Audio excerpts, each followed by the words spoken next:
ఈరోజు నల్లేరు పచ్చడి చేసుకుందామండి. ఇది ఎముకలు విరిగినప్పుడు ఆ బొక్కలు అతుకుంటాయంట. ఇది పచ్చడి పప్పులో వేస్తారు, పచ్చడిలో వేస్తారు.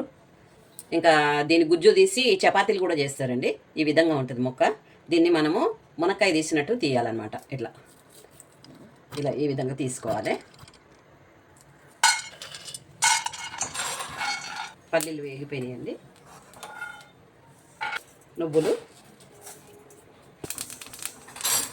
ఉంచుకోవద్దు, మాడిపోతుంది. కొద్దిగా జీలకర్ర, నూనె పోసుకుందామండి. ఇప్పుడు సరిపడా పచ్చిమిర్చి ఇప్పుడు ఇదే నూనెలో వేసుకుంటాం. నల్లేరు కాడలు. ఇది తీసేటప్పుడు ఏం చేయాలంటే వేళ్ళకు కొంచెం నూనె రాసుకోవాలి, లేకపోతే ఇచ్చింగ్ వస్తుంది. ఇది నూనె ఇది వేగిపోయినాయండి. దీనికి సరిపడా కొద్దిగా చింతపండు నానబెట్టుకున్నాను. ఇవన్నీ మిక్సీలో వేసుకుందాము.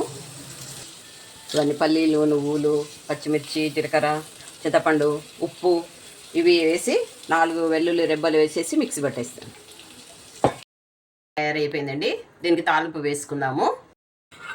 నూనె పోసుకుందామండి. తాలింపు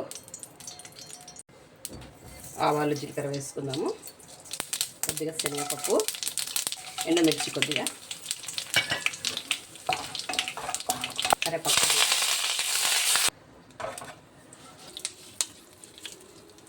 అయిపోయిందండి నల్లేరు పచ్చడి. మా ఛానల్ని లైక్ చేయండి, సబ్స్క్రైబ్ చేయండి.